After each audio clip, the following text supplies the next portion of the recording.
ಶಾಪುರ್ನ ಮಹಾರಾಜ ಮುತ್ಯ ಮಲ್ಲಿಕಾರ್ಜುನ್ ಮುತ್ಯವ್ರ ಮೇಲೆ ಏನು ಪೋಸ್ಕೋ ದಾಖಲೆ ಮಾಡ್ರ ಅದು ಖಂಡನೆ ಮಾಡ್ತೀವಿ ನಾವು.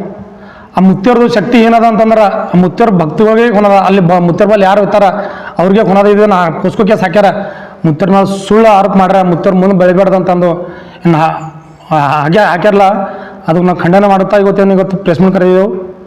ಮುತ್ತಿನ ಮೇಲೆ ಬಂದ ಅಂಥದ್ದು ಏನಾರ ಆದಂದ್ರೆ ಮುತ್ತಿನ ಬೆನ್ನಿಗೆ ನಾವು ನಿಂದಿರ್ತೇವೆ. ಮತ್ತು ಇದಕ್ಕೆ ವಿರೋಧ ಮಾಡಿ ಮುತ್ತಿನ ಹಿಂದೆ ಇಂಥ ಶಕ್ತಿ ಅದ, ಮುಂದೆ ಬರ್ತಕ್ಕಂಥ ದಿನದಲ್ಲಿ ಮುತ್ತಿನ ಹಿಂದೆ ಇಂಥ ಶಕ್ತಿ ಅದ ಅಂತಂದು ನಾವು ತೋರಿಸ್ತೇವೆ. ತಮ್ಮ ಹೆಸರು? ಮಲ್ಲಿಕಾರ್ಜುನ್ ಬೊಕ್ಕೆ ಅಂತಂದು. ನಿಮ್ಮ ಹೆಸರು? ಮಲ್ಲಿಕಾರ್ಜುನ್ ಬೊಕ್ಕೆ, ತಾವು ಏನು ಬಸವ ಕಲ್ಯಾಣ್. ನಾ ಸ್ಟೇಷನ್ ಅಧ್ಯಕ್ಷ ಇದ್ದೀನಿ ಕಾಂಗ್ರೆಸ್ ಪಕ್ಷದ. ನಮಸ್ಕಾರ. ಶಾಪುರ್ನ ಮಹಲ್ ರೋಜಾ ಶ್ರೀ ಮಲ್ಲಿಕಾರ್ಜುನ್ ಮುತ್ಯರವರ ಮೇಲೆ ಪೋಸ್ಕೋ ಕಾಯ್ದೆಯನ್ನು ದಾಖಲಿಸಿದ್ದಾರೆ. ಅದಕ್ಕೆ ನಾವು ಹುಮ್ನಾಬಾದ್ ಕೋಲಿ ಸಮಾಜ ವತಿಯಿಂದ ಖಂಡನೆ ಮಾಡ್ತೇವೆ. ಯಾಕಂದರೆ ಒಬ್ಬ ಹಿಂದುಳಿದ ವರ್ಗಗಳಲ್ಲಿ ಮುತ್ಯರು ಆಗೋದು ಬಹಳ ಕಮ್ಮಿ. ಆದರೂ ಇವರು ಮುತ್ಯರು ಅತಿ ಚಿಕ್ಕ ವಯಸ್ಸಿನಲ್ಲಿ ಸಮಾಜ, ಬರೀ ಟೋಕ್ರಿ ಕೂಲಿ ಸಮಾಜವಲ್ಲ, ಇನ್ನಿತರ ಸಮಾಜವನ್ನು ಒಳಗೊಂಡು ಮುತ್ಯರು ತಮ್ಮ ಕಾರ್ಯಗಳನ್ನು ಉತ್ತರ ಕರ್ನಾಟಕದಲ್ಲಿ ಮಾಡ್ಕೊಂಡು ಬರ್ತಾ ಇದ್ದಾರೆ. ಆ ಕಾರ್ಯಗಳನ್ನು ಮಾಡಿಕೊಂಡು ಬರುವಂಥ ಇದರಲ್ಲಿ ಯಾವುದೋ ಒಂದು ಮಗುವಿಗೆ ಎತ್ಕೊಂಡು ತನ್ನ ಮಗುನೇ ಅಂಥೇಳಿ ಮುದ್ದಾಡಿದ್ದಾರೆ, ತನ್ನ ಮಗಳು ಅಂಥೇಳಿ ಆ ಕುಟುಂಬದವರು ಮಾಧ್ಯಮದ ಮುಖಾಂತರ ಹೇಳ್ತಾರೆ. ನಮ್ಮ ಮಗು 10-12 ಸಾರಿ ಆಯಿತು, ಅವ್ರಿಗೆ ಹುಷಾರಿರಲಿಲ್ಲ ಕಾರಣ ಮುತ್ಯರ ಬಲ್ಲಿ ಹೋದ್ಮೇಲೆ ಆ ಮಗುವಿಗೆ ಕಮ್ಮಿ ಆಗಿದೆ. ಆ ಮಗು ನಮ್ಮ ಮಗು ಅಲ್ಲ, ತನ್ನ ಮಗು ಅಂಥೇಳಿ ಮಾತಾಡಿದ್ದಾರೆ, ಮುದ್ದಾಡಿದ್ದಾರೆ, ನನ್ನ ಮಗುವಿನ ಅಂಥೇಳಿ ಆಡಿದರು. ಸ್ಪಷ್ಟನೆ ಪಡಿಸಿದ್ರೂ ಕೂಡ ಮಕ್ಕಳ ಹಿಂದುಳಿದ ಆಯೋಗದವರು ಕೇಸು ಪೋಸ್ಕೋ ಕಾಯ್ದೆಯಡಿ ದಾಖಲಿಸಿದ್ದಾರೆ. ಯಾಕಂದರೆ ರಾಜ್ಯದಲ್ಲಿ ಹಲವಾರು ಮಕ್ಕಳನ್ನು ಕಳ್ತನ ಆಗ್ತಾಯಿದ್ರು ಕೂಡ ಮಕ್ಕಳ ಹಿಂದುಳಿದ ಆಯೋಗದವರು ಅದಕ್ಕೆ ಕಣ್ ತೆರೆದು ನೋಡ್ತಾ ಇಲ್ಲ. ಆದರೂ ಕೂಡ ಈ ಮುತ್ಯರವರ ಮೇಲೆ ಆ ತರಾತುರಿನ ಸ್ವಯಂ ಪ್ರೇರಿತವಾಗಿ ಕೇಸು ದಾಖಲಿಸಿದ್ದಾರೆ. ಇದಕ್ಕೆ ನಾವು ಅಖಿಲ ಭಾರತೀಯ ಟೋಕರಿ ಕೋಲಿ ಸಮಾಜ ಬೀದರ್ ಜಿಲ್ಲೆ ವತಿಯಿಂದ ನಾವು ಖಂಡನೆ ಮಾಡ್ತಾ ಇದ್ದೀವಿ.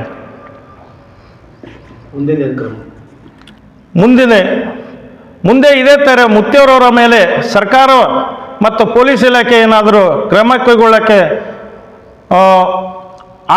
ಆದೇಶ ಮಾಡಿದ್ರೆ ಸಮಾಜ, ನಾವು ಬರೀ ಟೋಕ್ರಿ ಕೋಲಿ ಸಮಾಜವಲ್ಲ, ಇನ್ನಿತರ ಸಮಾಜದವರು ಕೂಡ ರೋಡಿಗೆ ಇಳಿದು ಮುತ್ಯರವರ ಬೆನ್ನಿಗೆ ನಿಂತು ಹೋರಾಟ ಮಾಡುವಂಥ ಎಚ್ಚರಿಕೆಯನ್ನು ಕೊಡ್ತಾ ಇದ್ದೀವಿ.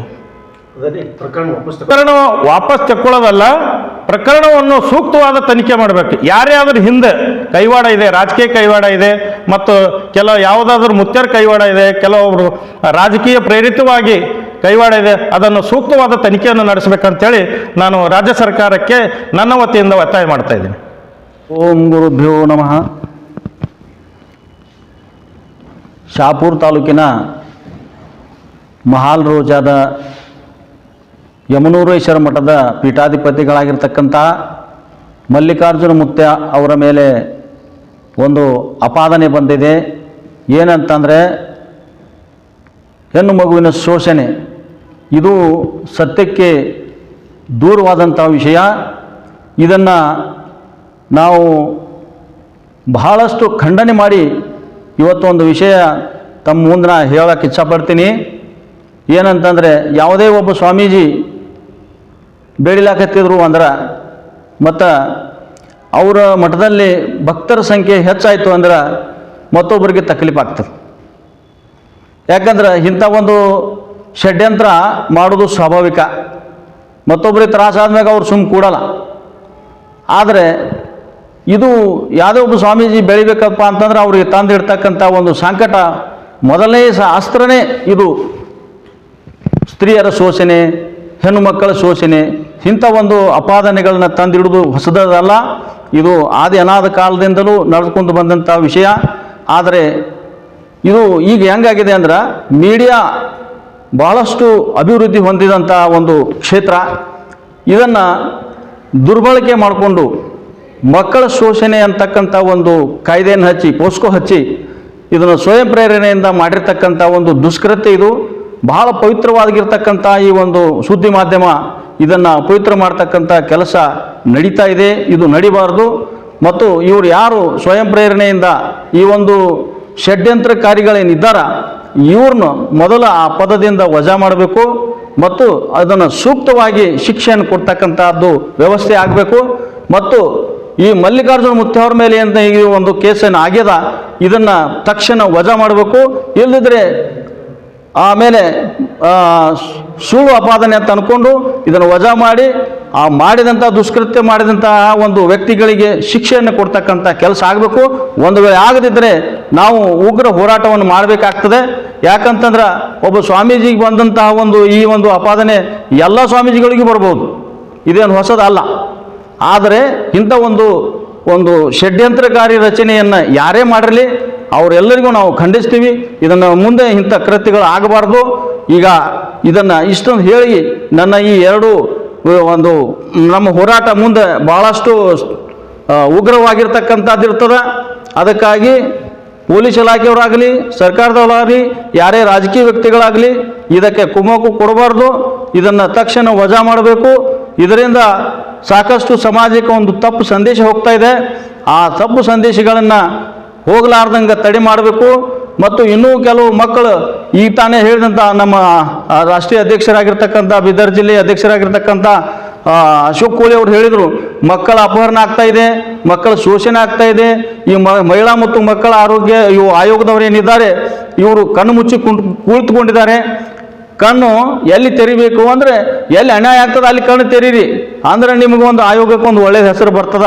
ಅದನ್ನು ಬಿಟ್ಟು ನೀವು ಒಬ್ಬ ಸ್ವಾಮೀಜಿ ಬೆನ್ನು ಹತ್ತಿ ಒಂದು ಟಿ ಆರ್ ಪಿ ಸಲುವಾಗಿ ಮತ್ತು ಏನೋ ಒಂದು ದುಷ್ಟವಾದಂಥ ಉದ್ದೇಶ ಇಟ್ಕೊಂಡು ನೀವು ಇಂಥ ಒಂದು ಕೃತ್ಯಗಳಿಗೆ ಕೈ ಹಾಕಬಾರ್ದು. ತಮ್ಮದು ಏನು ಮಹಿಳಾ ಆಯೋಗ ಏನಿದೆ ಭಾಳಷ್ಟು ಒಂದು ಪವಿತ್ರವಾದಂಥದ್ದು ಒಂದು ಆಯೋಗ, ಎಲ್ಲೇ ಅನ್ಯಾಯ ನಡೆದರೂ ತಾವು ನಿಲ್ತೀರಿ. ಆದರೆ ಈ ವಿಷಯದೊಳಗೆ ತಾವು ಇಂಥ ಯಾವುದೇ ಒಂದು ಷಡ್ಯಂತ್ರಕ್ಕೆ ಒಳಗಾಗದೆ ಮುಂದೆ ತಮ್ಮ ಕೆಲಸಗಳನ್ನು ಚೆಂದಾಗಿ ಮಾಡ್ಕೊಂಡು ಹೋಗ್ರಿ ಅಂತ ನಾವು ಇವತ್ತು ಕೋರ್ತೀವಿ. ಮತ್ತು ಇನ್ನು ಮುಂದೆ ಆದರೂ ತಾವು ಒಳ್ಳೆಯ ಕೆಲಸಗಳನ್ನು ಮಾಡ್ರಿ. ಮತ್ತು ನಿಮಗೆ ನಮ್ಮ ಸ್ವಾಮಿಗಳ ವತಿಯಿಂದ ಏನಾದರೂ ಸಹಕಾರ ಮತ್ತು ಸಹಾಯ ಬೇಕಾದರೆ ನಾವು ಕೊಡ್ಲಿಕ್ಕೆ ತಯಾರಿದ್ದೀವಿ. ಆದರೆ ಇಂತಹ ದುಷ್ಕೃತ್ಯಗಳಿಗೆ ಕುಮ್ಮಕ್ಕು ಕೊಡದೆ ನೀವು ಚೆಂದಾಗಿ ನಿಮ್ಮ ಕೆಲಸಗಳನ್ನು ಮಾಡ್ಕೊಂಡು ಹೋಗ್ರಿ ಅಂತ ಹೇಳ್ತಾ ನಾನು ಎರಡು ಮಾತು ಮುಗಿಸ್ತೀನಿ. ನಮಸ್ಕಾರ. ಕಲ್ಯಾಣ ಕರ್ನಾಟಕ ನಡೆದಾಡುವ ದೇವರಂದು ಛಾತಿ ಪಡೆದ ಶ್ರೀ ಮಲ್ಲಿಕಾರ್ಜುನ್ ಮುತ್ಯನವರ ಮೇಲೆ ಪೋಸ್ಕೋ ಕೇಸ್ ಏನಾಗಿದೆ ಅದಕ್ಕೆ ನಾವು ಖಂಡಿಸ್ತೇವೆ. ಅದೇ ರೀತಿ ಅವ್ರ ಮೇಲೆ ಏನದ ಅಂದ್ರೆ ಕಾರಣದಂಥ ಕೈಗಳು ಇದೆ ಅಂತ 100% ನಮ್ಗೆ ಸಂಸ್ಥೆ ಇದೆ. ಯಾಕಂದ್ರೆ 2016ರಲ್ಲಿ